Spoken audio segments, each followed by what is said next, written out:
Pertama, yang bisa menghancurkan amal terlalu sibuk mencari-cari aib orang lain. Satu. Yang kedua, saudara-saudara, wa qaswatul qalbi. Orang yang hatinya keras, tidak mempan diberikan nasihat, baik nasihat yang datang dari luar dirinya ataupun nasihat yang datang dari dalam dirinya. Hatinya keras, dikasih muka tembok, kulit badak, kuping kebo. Makhluk apa namanya itu? Wallahu a'lam. Rai gedek. Pantas ya kalau kita lihat sejarah, Islam itu turun di semenanjung Arabia sebagai tes case. Masyarakat Arab 14 abad yang lalu dikenal keras, kasar, brutal, primitif dari berbagai aspek kehidupan. Standar kalau di tengah masyarakat yang begitu keras Islam berhasil, masyarakat lain lebih mudah masuk. Rasulullah diutus di Cianjur lalu dakwahnya sukses, saya nggak kagum. Paling datang Nabi ke Cianjur disambut dengan ramah, mangga Rasul. Ayo nama kumaha Rasul wae, ayo nama saja. Pasti aman, damai, tidak ada cerita perang. Tapi Masya Allah, turun di tengah satu struktur sosial yang keras, kasar, primitif. Menghadapi orang yang hatinya keras seperti ini, apa prinsip kebijaksanaan yang dilaksanakan oleh Rasul dalam menerapkan syariat Islam? Pertama, at-tadrij bit tasyri'. Dalam melaksanakan syariat, prosesnya melalui tahapan. Contoh, jahiliyah dulu itu paling senang sama mabuk, geng, teler. Oh, jahiliyah itu kalau sudah mabuk gak cuma minum, mandi pakai arak. Mandi pakai arak. Menghadapi masyarakat yang seperti ini, apa strategi syariat Islam? Mula-mula ayat yang turun, yas'alunaka 'anil khamri wal maisir qul fihima ismun kabirun wa manafi'un linnas. Mereka bertanya kepadamu, hai Muhammad, tentang arak. Katakan, arak itu ada manfaatnya tapi juga ada bahayanya.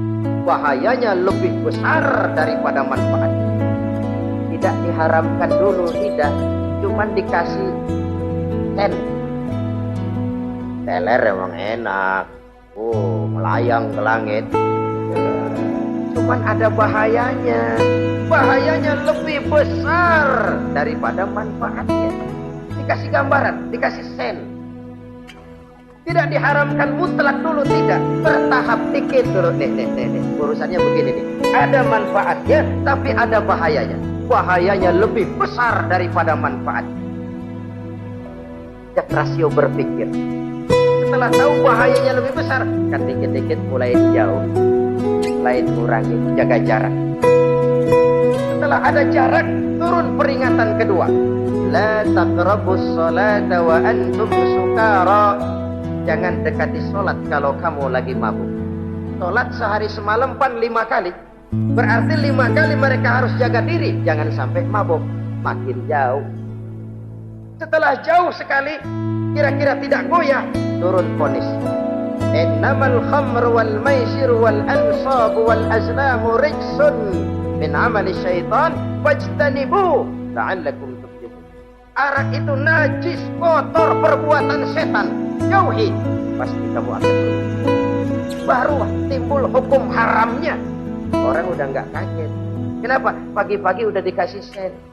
Bahayanya lebih besar. Kalau sholat jangan, kalau mabuk jangan mendekati sholat. Makin dah. Ini tahapan. Sama juga kita kan. Begitu jebrol lahirnya cuman susu. Gedean dikit pisang ambon. Gedean dikit pisang ulek. Gedean dikit nasi. Udah gede bener, jengkol dijelin.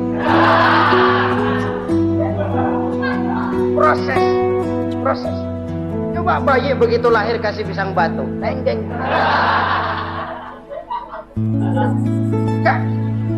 kuat menerima, belum waktunya.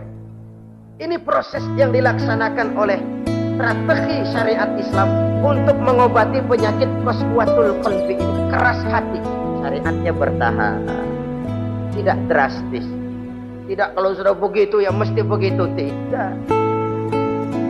Konsep kedua, taklilut takalif, menyedikitkan beban.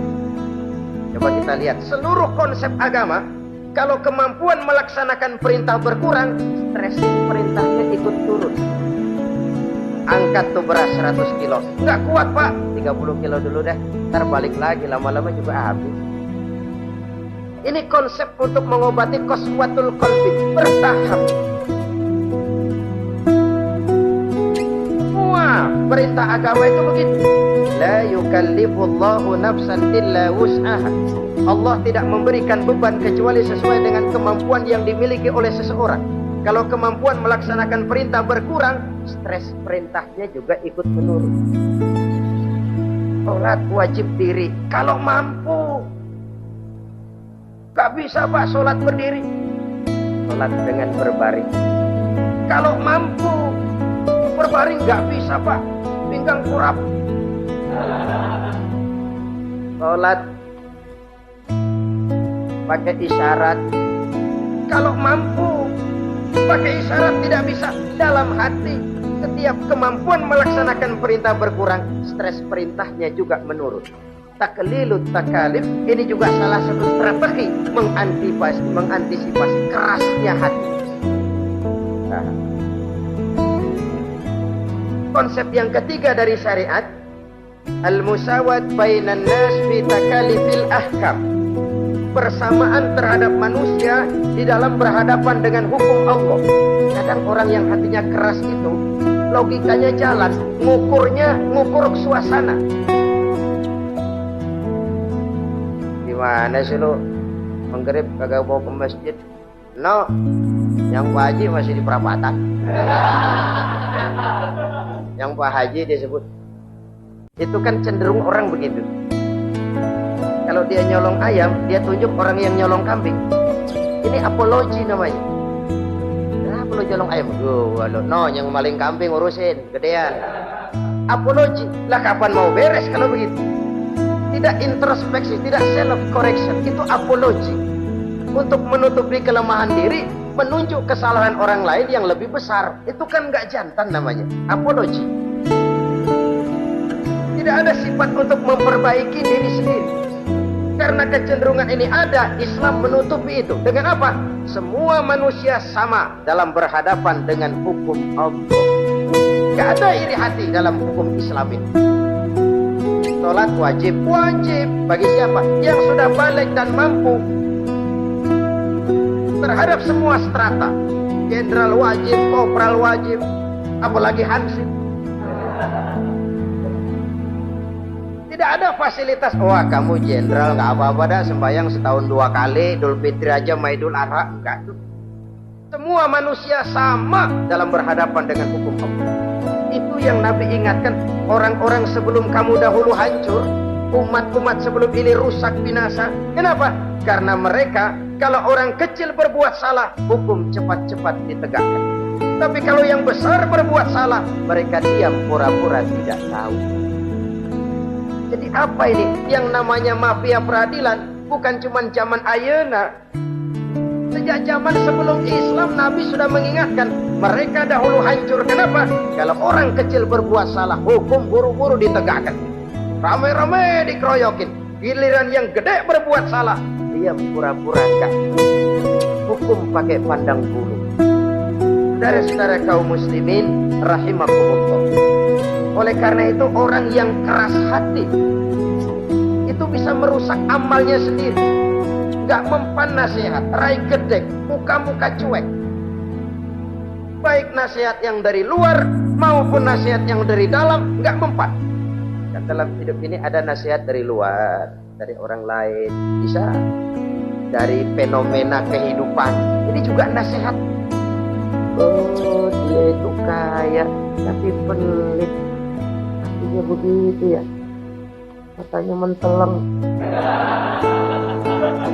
Itu kan nasihat. bukan nasihat. Oh, dia waktu berkuasa tapi zalim, matinya bodoh.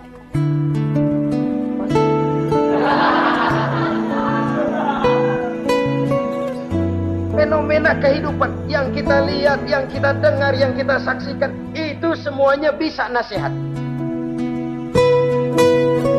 Unzuru kaifa kana akibatul mukadzibin.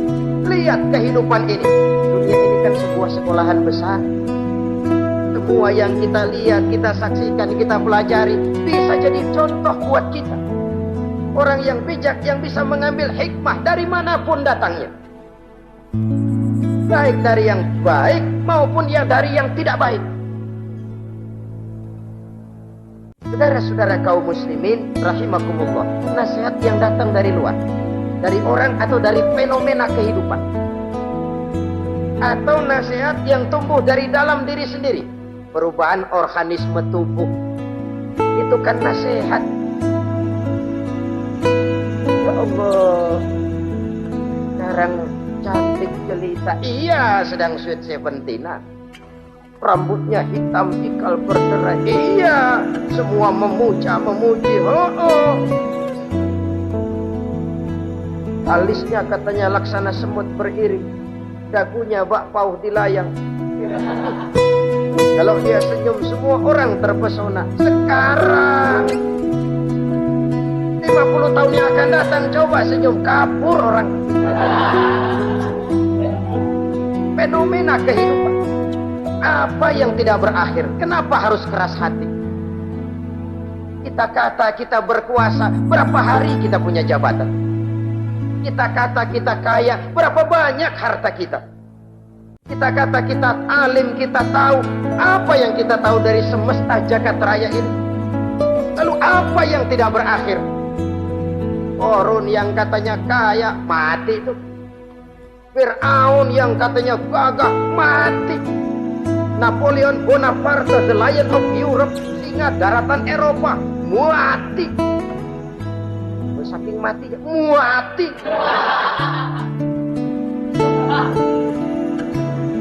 Kenapa harus keras hati? Kenapa tidak melihat perubahan fenomena alam sekitar ini? Apa yang tidak berakhir? Apa yang tidak selesai? Lalu apa yang mau kita sombongkan? Kenapa kita harus keras hati? Jika pantas dalam hadis kursi Allah menyatakan al-kibriya'u libasi, sombong itu pakaian. Manusia gak pantas pakai pakaianku, kegedean. Pakaian Allah mau dipakai.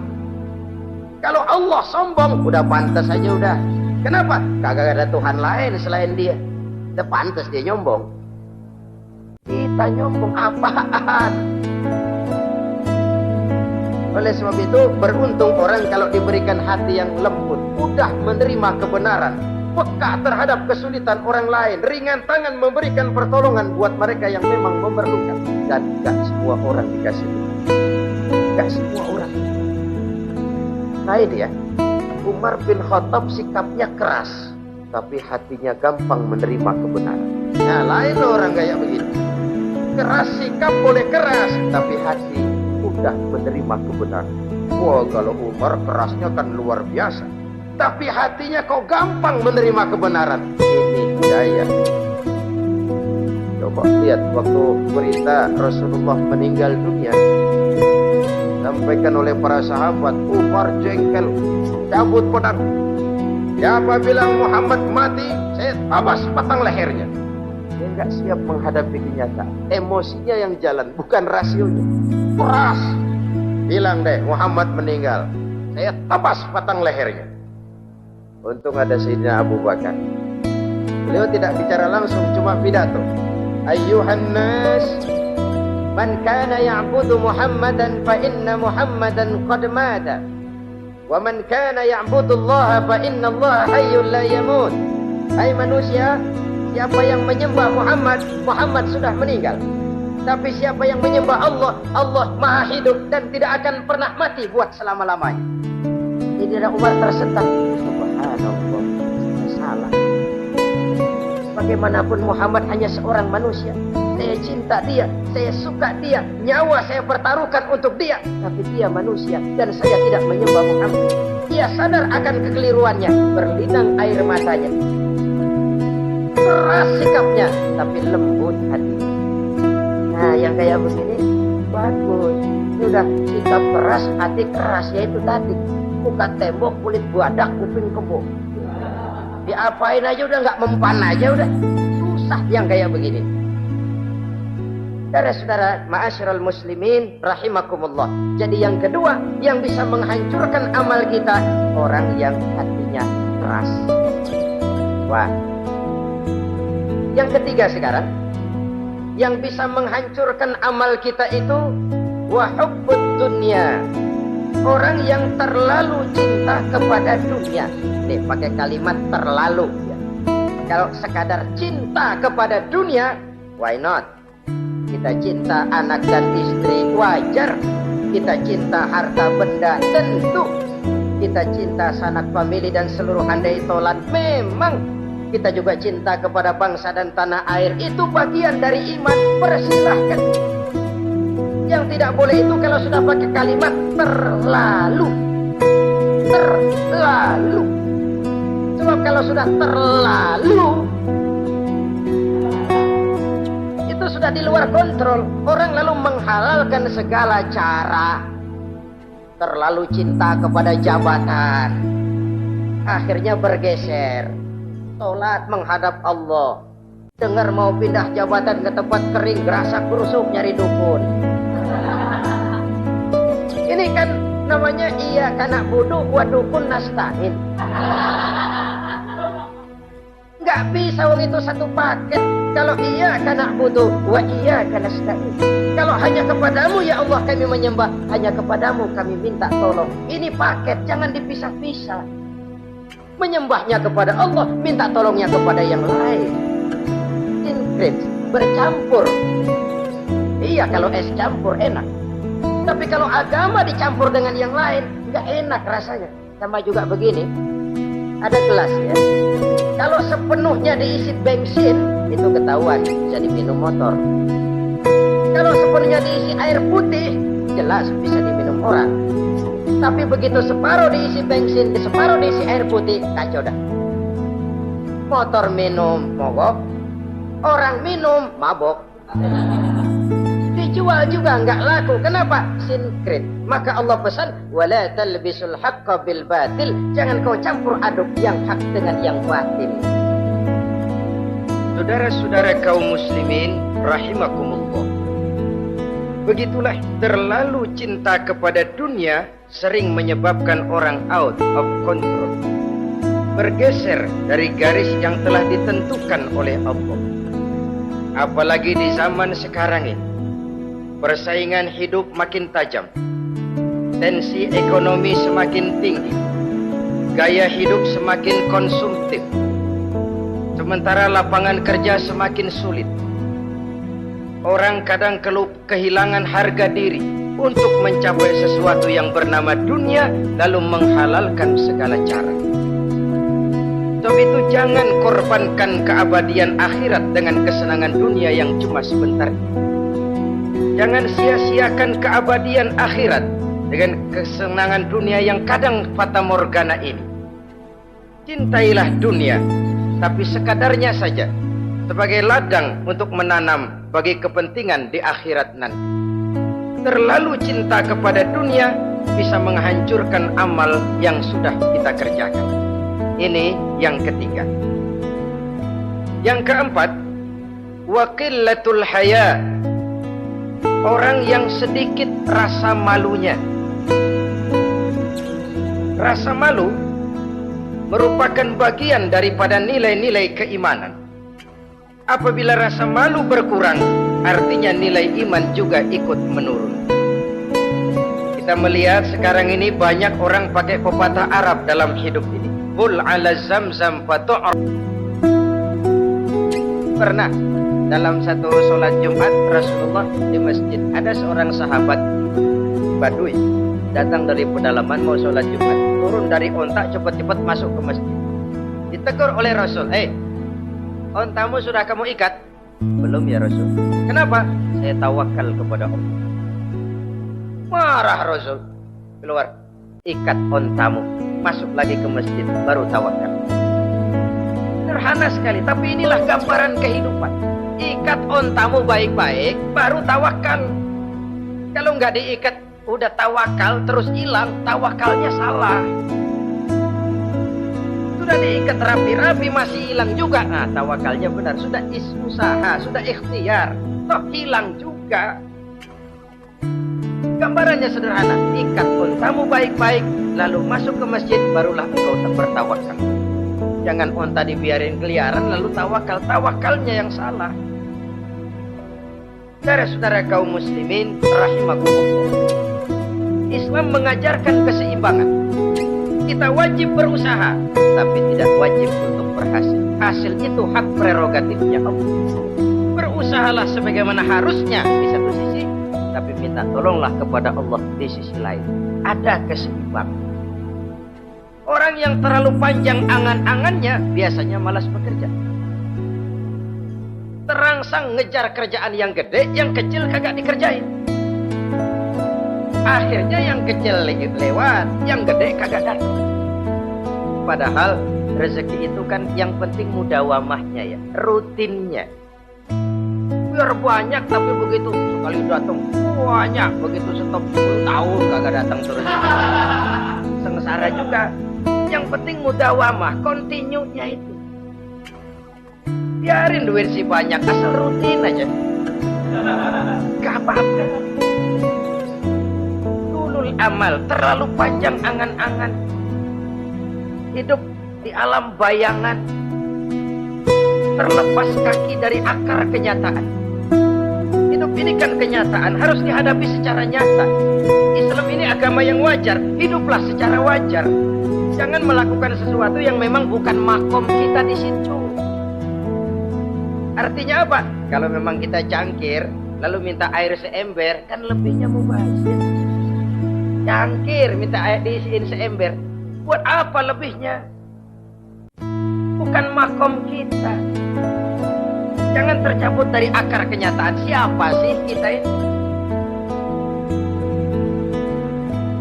Jangan ibadah baru ala kadarnya, sikap udah kayak wali. Iyalah kalau wali cuma sujud, permohonannya makbul. Kenapa? Dia dengan Allah itu nggak ada jarak. Kita, lapisan dosa kita yang bikin jarak. Makanya sering dijelaskan ya, kalau ada hadis, siapa yang baca Bismillahirrahmanirrahim, dia lewat di atas air, beku itu air, dia bisa jalan di atas air. Bismillah saja bisa jalan di air. Tapi kan soalnya kemudian, Bismillahnya orang yang bagaimana? Model kita, maaf-maaflah, 1000 kali baca bismillah, lewat di empang, tenggelam kita. Bukan bismillahnya yang lain. Yang baca mentalnya, pribadinya yang lain. Makom kita belum di situ. Kalau memang makom kita masih harus berusaha, berusaha.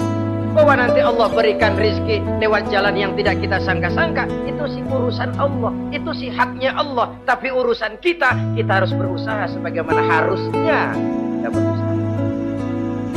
Nah, emang jodoh dari Tuhan, apanya pakai nyari, tadi aja datang cuma nenek-nenek kali.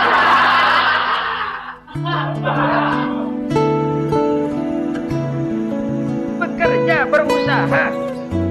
Jangan terlalu panjang angan-angan. Hiduplah secara nyata, apa adanya, yang wajar-wajar saja. Tinggal di gubuk reot, hidup pakai gaya jet set. Ngagul dah.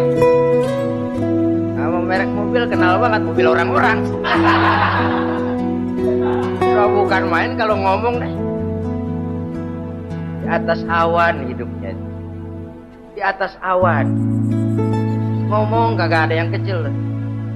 Gak pakai juta udah miliar, triliun. Ngerokok tetap aja ngombe. Silahkan mengharap burung terbang tinggi, tapi punai di tangan jangan dilepas. Realitas apa? Idealisme boleh terbang setinggi langit, tapi kaki tetap berpijak di alam realitas. Ayo kita ngambil contoh dari Rasulullah Shallallahu Alaihi Wasallam. Rasulullah itu kan dikasih fasilitas, tapi nggak ngandelin. Buktinya apa? Nabi hijrah ke Madinah. Itu kan manusia. Posisi kita terjepit. Ayo hijrah, hijrah, berangkat. Nggak ngandelin Tuhan. Pojokin nih dikepung, kirim deh apaan kayak biar pada mampus nih orang nih. Enggak tuh. Enggak. Walaupun beliau punya mukjizat, tapi enggak ngandelin. Kenapa kita enggak lihat itu? Perang Uhud kalah. Berlumur darah dari kakinya yang mulia itu. Kalau ngandelin mukjizat, apa pantas Nabi kakinya sampai berdarah? Apa pantas sampai kalah? Kenapa enggak rakes, salafim, hancur musuh? Tidak, beliau tidak tercabut dari akar kenyataan. Beliau manusia, hidup dan berjuang secara manusiawi. Perkara Allah mau kirimkan mukjizat, itu haknya Allah. Waktu di Taif, saudara masih ingat, dilontari dengan batu, menghindar ke kebun anggur. Turun malaikat Jibril, Muhammad, innallaha amaroni an uti'ak. Allah perintahkan saya datang menemuimu di sini untuk mendengar komandomu. Sekarang apa mau kamu? Kalau mau kau orang Taif yang melontari kau dengan batu hancur, saat ini saya angkat Jabal Uhud, saya timpakan mereka biar mati semua. Bagaimana? Dalam keadaan terpojok, dilemparin batu, dikeroyokin, menghindar ke kebun anggur, turun Jibril nawarin bantuan. Apa jawab Nabi? Jangan Jibril, jangan. Saya diutus bukan buat ngancurin orang. Saya ini rahmah bagi alam. Tapi kamu disambitin. Biarin. Saya berjuang jangka panjang Jibril. Kalau sekarang mereka ingkar, barangkali nanti anak-anaknya mau beriman. Kalau anaknya kafir lagi Muhammad, jujur. Oh susah Muhammad, susah. Kenapa? Bagaimana bapak begitu anak? Lalu mau kamu apa? Saya mendoakan mereka. Allahumma hdi qaumi fa innahum la ya'lamun. Ya Allah, berikan hidayah kepada mereka yang nyambitin saya, karena mereka enggak. Disambitin berdarah, yang nyambitin didoakan. Pada satu sisi ini menunjukkan tingginya akhlak Nabi, pada sisi lain ini menunjukkan Nabi juga mengatur strategi secara manusia. Tidak simsalabim, tidak tercabut dari akar kenyataan.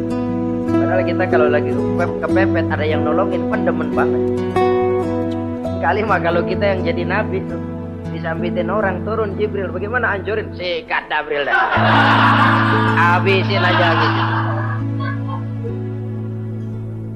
Hijrah ini usaha ikhtiar manusiawi. Perang kalah manusiawi. Putra tercinta wafat, berlinang air mata, manusiawi. Sakit manusiawi, padahal punya mukjizat, tapi nggak ngandelin. Semua nabi juga gitu. Nabi Musa dikasih tongkat, tapi berapa kali tuh tongkat dipakai? Waktu ngelawan tukang sihir, waktu nyebrang di Lautan Merah. Itu aja. Selebihnya Nabi Musa berjuang secara manusia, berusaha. Nggak mentang-mentang punya mukjizat tongkat, tiap dapat kesulitan, awas tongkat.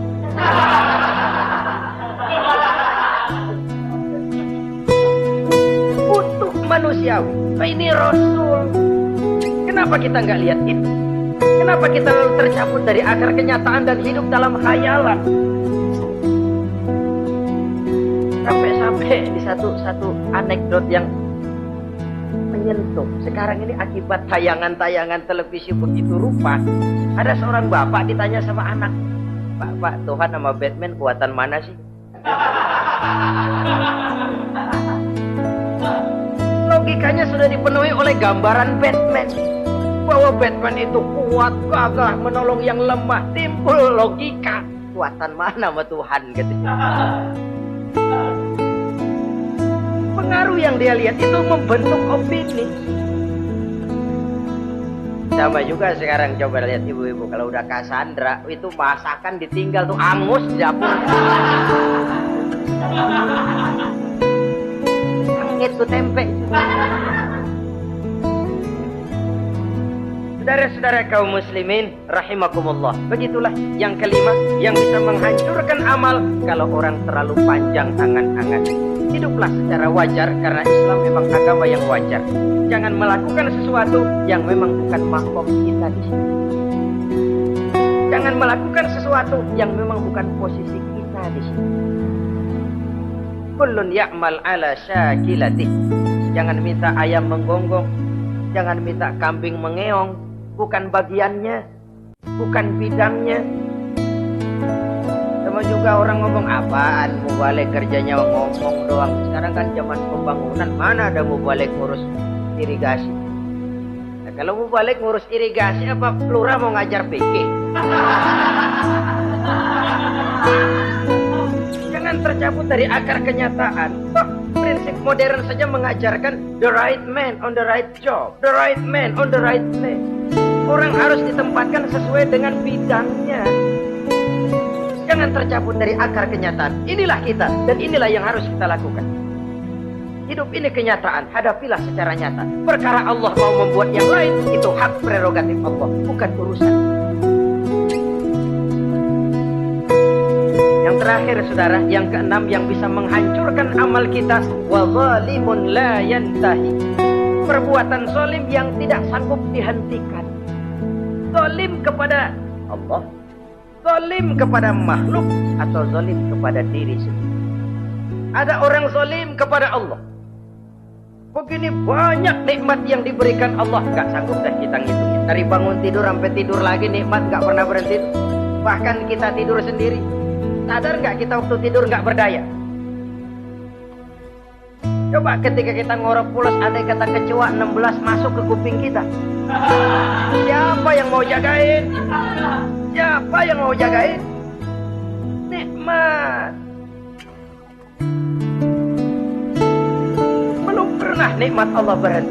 Begini banyak nikmat yang diberikan, dan Allah cuma minta satu, syukuri nikmat. Kalau kamu syukuri, aku tambah. Kalau kamu ingkar, asal tahu saja azabku itu pedih kata Allah. Orang yang zalim kepada Allah, orang yang tiap hari memakan nikmat Allah tapi enggak pernah bersyukuri. Akaltum nikmat rabbikum walam tashkurulah. Kamu makan nikmat Tuhanmu tapi enggak pernah kamu bersyukur kepadanya. Itu zalim kepada Allah. Pak, dalam hidup ini kan kita dikasih waktu 24 jam sehari semalam. Sehari semalam 24 jam itu Allah kan gak minta semua. Cuma waktu saja kau lapor kepada sholat. Sholat kalau bagus 10 menit kan, aroda tuh sholat bagus. Kilat 5 menit. Kilat khusus 2 menit. Cepet dia gak pakai perangko. Taruhlah yang menengah kita ambil 5 menit. Kalau 5 waktu, 5 kali 25, 5 kali 5 berarti 25 menit untuk lapor. Hei manusia, aku kasih kau hidup 24 jam. 25 menit kau lapor. Banyak yang berat. Padahal sisanya masih 23 jam 35 menit. Buah gambaran zalim kepada Allah. Padahal zalim kepada Allah yang rugi bukan Allah. ASEAN tidak ada yang sujud, apa Allah tekor? Apa Allah lalu berhenti jadi Tuhan? Apa Allah lalu jadi lemah? Tidak. Zalim kepada Allah artinya juga zalim kepada diri. Lalu zalim kepada sesama makhluk, kadang tidak kita sengaja. Karena itu dalam Islam tidak ada kebebasan mandiri. Ya contohnya ya, kita beli radio atau setel di rumah kita keras-keras. Terus dalam hati nih, radio gue beli gue pakai duit gue setel di rumah gue sekeras-kerasnya. Urusan apa sama orang? Kata kita, tetangga kita kan boleh juga ngomong mata gue tidur di kamar gue, apa suara radio lu masuk main? Ini kebebasan saya nyetel radio dibatasi oleh kebebasan tetangga saya yang mau tidur. Kalau saya perturutkan nafsu saya sudah zalim kepada dia, zalim kepada orang lain. Dan yang banyak tidak kita sadari, zalim kepada diri sendiri. membiarkan diri hanyut dalam munkarat dan tanpa ada usaha untuk menghentikannya.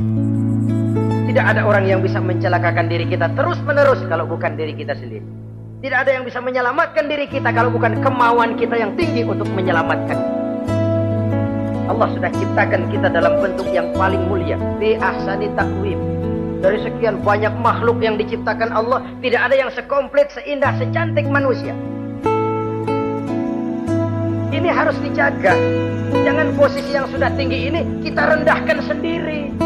Bi ahsani taqwim posisi kita, tapi kita rendahkan, kita kembali asfala safilin, posisi yang paling rendah, kita zalimi diri kita sendiri. Karena itu, zalim kepada Allah, zalim kepada orang lain, zalim kepada diri sendiri, akarnya sama, mendatangkan kerugian dan bisa merusak amal yang sudah kita kerjakan. Oleh karena itu, mari sama-sama kita berusaha.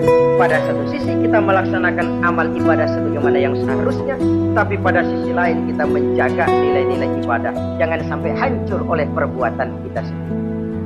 Demikianlah jumpa kita kali ini. Insya Allah kita lanjutkan di lain kesempatan. Terima kasih atas segala perhatian. Mohon maaf atas segala kekurangan. Usikum wa nafsi bitaqwallah. Wassalamualaikum warahmatullahi wabarakatuh.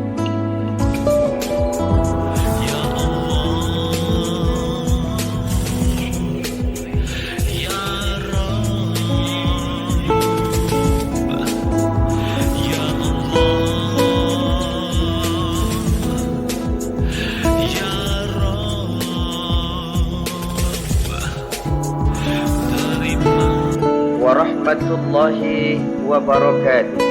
Waalaikumsalam warahmatullahi wabarakatuh. Bismillahirrahmanirrahim. Alhamdulillahi rabbil alamin.